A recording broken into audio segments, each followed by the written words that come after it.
Good. Let's see what else. Okay. Good. Good. Always good to hear from you. It's always lively, wonderful. I always go for it. Yes. You go for it. It goes for you. That's the truth. I am so happy to see you right now. So, in following with what you're talking about, I want to surrender, but I'm really having a rough time. This is wonderful. This is honesty. It's very important. Excellent. So good. It's not like, I'm surrendered. I'm not having a rough time. I'm surrendered. I want to surrender. I feel the invitation of surrender, and I'm having a rough time. So, what is this rough time protecting you from?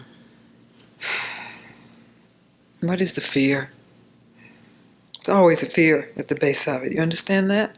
Whatever the strategy, when you get down, it's fear. It's really hard for me to find that. Like, I've been thinking... Well, what do you find? What's there? That I keep getting in my way. That I really want this that can die to, like, I am just sick and fed up. Oh, well, this is another issue altogether. This is what? Another issue altogether. I am sick and fed up of it is still the mind speaking to the mind. Yeah, I can hear that. So surrender all of that. You give all of that up. But not from being sick of it. Well, Not from hating it, because that's a trap. I mean, it's okay to be a little sick of it. It's natural. It is a little sickening. But if you dwell on that, then that very sickeningness becomes part of the drama as a strategy to avoid just being still. This is what I'd like to get to. Yes. This is what... But you can't get there. This is the good news. It may sound bad. You can't get there because it is not some place. It's already here. It's already so here. So what happens to me Uh-huh. is I'm so close to this a lot of the time. How do you know? Because I feel it. Where do you feel it? I feel the peace. I feel when I'm free, and I feel when I'm not. When you're not, where's the peace? It's under there somewhere. How do you know that? Because I was already there. I felt it. It hasn't gone away. Okay.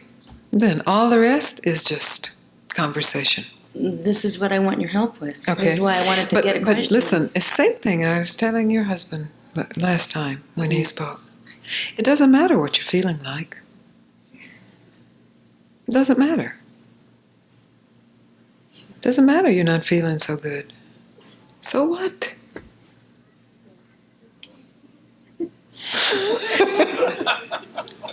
So what? It hurts so much. I have so much pain lately from this. I don't understand why I'm so lost with somebody who is so aware and knows this truth. How could I get lost so much? You like the entertainment. I don't think that's true. It doesn't feel like it's true. But it looks like it's true. I mean, if in fact what you're saying is true, that you know the peace is there, you know that it's always there regardless of what you're feeling. I have another way I can tell you that maybe you could actually help me a little bit more. No, I'm refusing help. Because I don't think it matters if you are feeling hurt, if you are feeling lost. In fact, I want you to feel hurt and lost, because in feeling that all the way, that's the only way you will discover really what hurt and lost are. And as long as you think peace is somehow separate from hurt and loss, you are still going, from one corner of the world to the other. I'm getting this, especially with Katie, too. I'm really beginning to get this. But right now, give up the hope of getting anything. That's my point. I can do that. I want to tell you how this goes. I mean, I want to tell you directly what's going on, so maybe there's a You mean the response. drama? The story? No, I Or don't what? want to tell you that. That's not what I want to Okay, tell let's see if this is really that, but you're saying it's not. I wake up in the morning and I just dwell there, and I can feel what's real. I really can. I know this place. It's not a mystery to me. And it's so beautiful. And I just wake up and walk downstairs, and darned if the first thing that happens, I'm not, and, I don't even want to say the word here. I lose it. And I don't understand where I just went. I don't understand what you're talking about. You don't? You're telling me some phenomenal event that comes in. First of all, it's blissful, and then second of all, This is what it's I not don't blissful, understand either. And I don't understand where it either. is the source of both the bliss and the whatever? Here. Okay. And I'm just wondering what happens. Nothing. It appears and it disappears. But the source, does this appear and disappear? No. So if you want something that appears and disappears, you will be caught in the drama of that. If you want the source of all that appears and disappears, in other words, if you want yourself, then feeling good, feeling bad is just feeling. No, I know I'm not the only one who goes through this, and I'm wondering what happens to all of us. What goes on between knowing I'll tell you what goes on. Where do I not know? I'll tell you what goes on. It's called rejecting what feels bad and trying to cling to what feels good. Mm-hmm. It's very simple.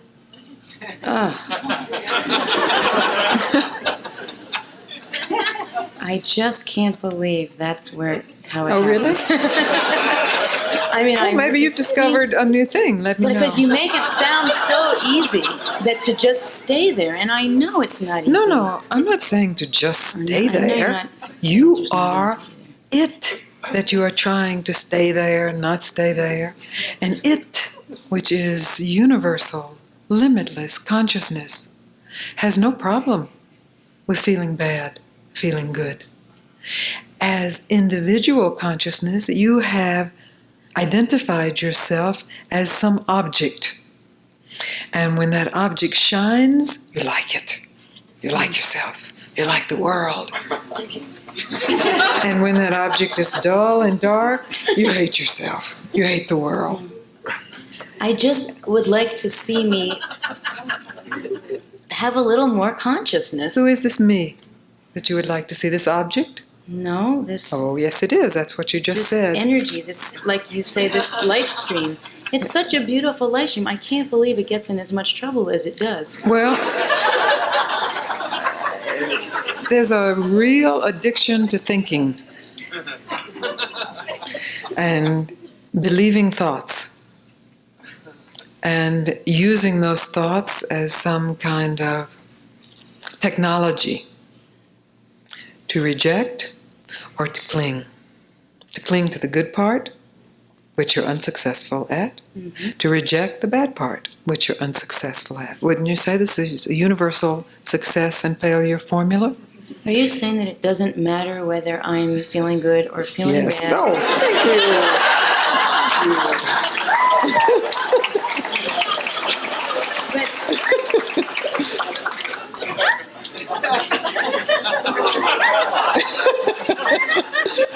And making it matter, creating it mattering in your mind.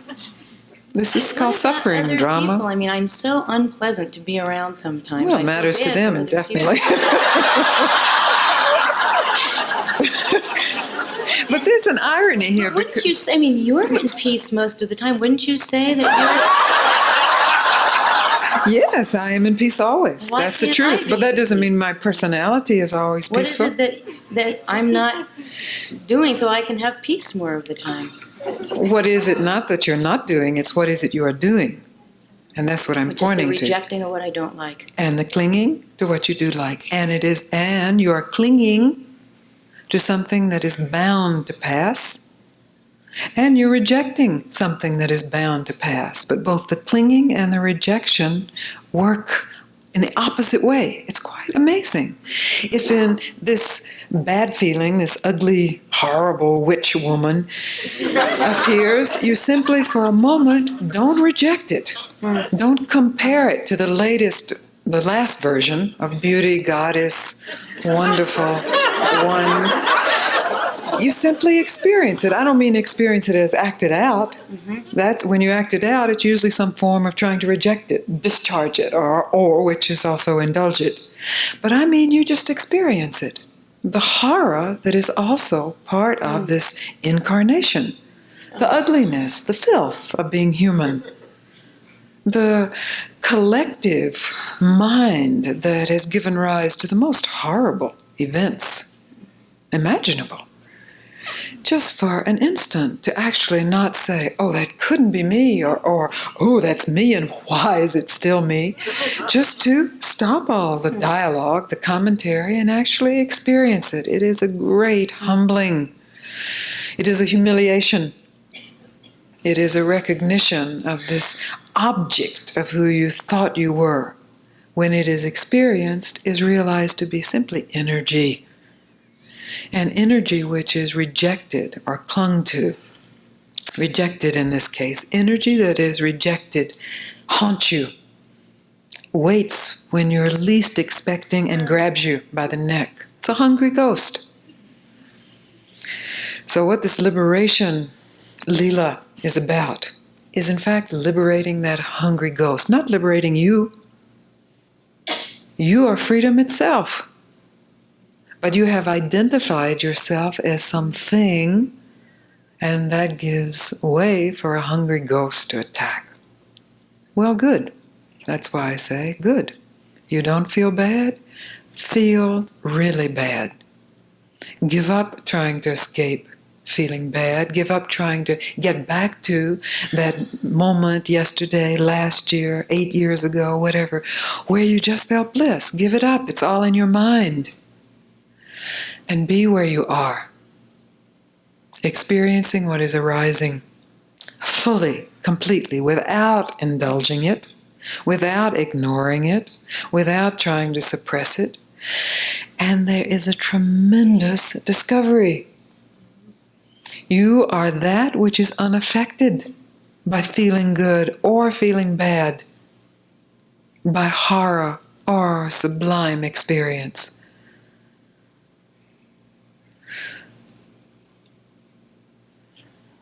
This object of who you are is made up in the mind. It's called ego. Ego means I. It's a made-up I. And you know there's nothing wrong with making it up. It's entertainment. But this entertainment takes a very ugly turn when you believe it is who you are. And that's why spiritual work, spiritual meetings, is about bringing who it is you think you are to the surface, because mostly it operates subconsciously, underground. So bringing it to the surface so that it can be investigated directly, so that its power to haunt or power to direct is diffused, because it cannot survive direct investigation. Because it is unreal, it is made up. It has been worked on, augmented for at least this lifetime. But when it is exposed to the investigation of simply experiencing directly, can it be found? So when you suffer, when you know, this is what Christ said, when you know how to suffer, you do not suffer. Not, you do not suffer because, boy, I'm going to know how to suffer, so I won't suffer, so I'll feel good all the time, as a strategy of clinging to not suffering. That's not knowing how to, you already know that one very well. You have worked it in so many different angles, so many different dealings, so unconscious or conscious, so many, oh, well, boy, I've got a new technique, I've got a new thing. I mean, Advaita says I'm nothing, so it doesn't matter, and yet it's mattering. Because there is an unwillingness to surrender.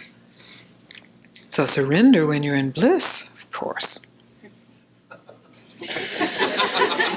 But to surrender in this moment, because the surrender of the bliss, when you wake up and you are dwelling in the truth of your being, actually is an invitation for every hungry ghost that is attached to this object to come to satsang. And when you are dwelling in the truth of your being, you are satsang. You have put out, broadcast, an invitation. All who would be liberated, come here now. And yet, some ugly things show up. And you say, oh, but except you. So what I'm hearing is that my thought that I should be this essence of love all the time, and that when I'm not, it's something to feel bad about, is really... just a thought. I can't believe that's not what I'm supposed to be. That's so hard for me to believe. I really believe in believing that's what you are supposed to be, you overlook what you are, which is much bigger than what you think love is. Boy, as peace is much deeper than what you think. Peace is not an absence of conflict. Peace is the reconciliation of all conflict. And in that is the invitation for all conflict to arise. Peace is not some boring, stiff, always loving thing. Like that. Love can be very ferocious. Love gave rise to the whole universe and takes it back in an instant. It is ferocious. And to think it is just a smile, basically an infantile, safe idea of love. Love is not safe. It is not safe. You know this if you have tasted love at all. You know there's no safety there. There's no hope of safety.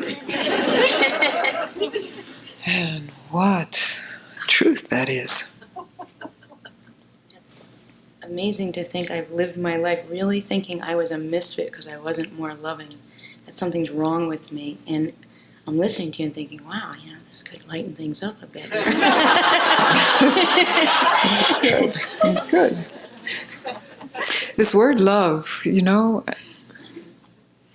I understand the feelings of love and the oceanic feelings of love and the beauty of that, the particular kind of sensation in the body and the expansion of the mind. This is wonderful. It's a kind of samadhi. But to limit what true love is to any feeling, to any emotion, is to limit what God is. And a limited God is not truly God. A limited self is not truly self. I get it. Well, great. That's good. This morning I got the joke for the first time. You know how you always say that's the joke? And I'm always sitting here going, I don't get the joke. But I really got the joke this morning. I woke up with this amazing dream, and I got the joke. What had happened was I was getting ready to do a TV show in this dream. And they had invited me, and everything was all ready, and everything went wrong. I got stuck on this boat, and I didn't have the right clothes, and I lost my jeans, and then they gave me this suit, and it didn't match, and I had a red shoe and a blue shoe, and then they didn't remember my name, and everything was wrong. Everything. And I woke up from this dream, and I went, that's the joke. The joke is that I think something's supposed to be a certain way, and every time it isn't, I get upset. And I go through life upset all the time, like somehow it's supposed to work out perfectly all the time. And I went, I got it. This is so good what you are saying. It was the first time I ever... This is ego. This is ego. Ego is a point of view that's been constructed, been created by some great mysterious power of self. It's a point of view. And that point of view assumes it knows the totality. Therefore, it can say what should be, what must be, or even what is. Yes, what a joke. I mean, this teaching story about the blind man and the elephant is that. One blind man finds the tail and assumes it, I don't know the story, but assumes that that's what the reality of this animal is.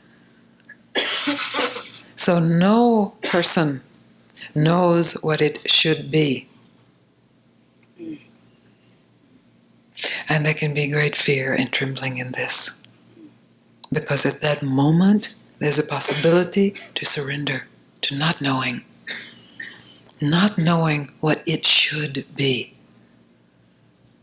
And when you surrender that, what you know is unspeakable. And it has nothing to do with should. It has nothing to do with appearances. And yet it is not separate from appearances. And it has nothing to do with you. Everyone else always seems so much better than I am at this thing. Nobody is any good at this, thank God. Nobody can own this, learn this, have this. Thank God. It's free. It's free of ownership, free of doing. Why is it that some other people seem like people, and you go, God, this person is so Oh, they have two blue shoes in their closet or something. So what? Yes, people can look like they have it together. People can write beautiful letters. But the truth is, how is it lived? And you know what? Nobody knows that but yourself. That's the power you have, is to tell the truth. Because it does not have a particular face, smiling or frowning. You see some pictures of Buddha smiling, you see some pictures of Buddha frowning, you see ferocious Tibetan deities, you see sublime virginal deities. All is included, every look. And the power in not knowing is to know when you are lying, when you are defensive, when you are trying to cling to something, when you are trying to reject something. This is your power. So you tell the truth. Tell the truth, tell the truth, tell the truth. And you see. Finally, you see the truth is, I am that which is always free, regardless of identification, regardless of feeling state, regardless of understanding state.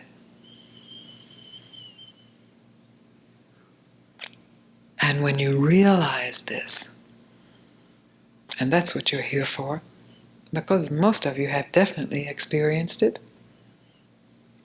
when it is realized, it doesn't even matter if you're experiencing it. It just doesn't matter. I mean, people have all kinds of ideas about how Gangaji walks around in her day, or floats around, or flies around, or meditates all day, or really missing the point. That's what we've always done. We have some idea of what it should be like. It should be like our Sunday school pictures of the Virgin Mary or of some saint or some holy person. It should be like what I think somebody else is like. It's not like anything. It is free of likeness. And when you stop trying to be like, and when you stop trying to think someone else should be like, you can see what is. All-inclusive, totality of being. Sweet, sublime, safe, ferocious, horrible, vast. Very grateful for your answer, for your discussion. I'm always grateful for your questions. They always bring Precious. forth. I'm really grateful for what you just shared. That's beautiful. Thank you. Very good. Thank you. Thank you. Now to be grateful when this ghost comes to your satsang, this hungry ghost. This is sometimes you do have to kick hungry ghosts out, but at least you give them a chance. You say, what is it you want? What's true? What's real? You see.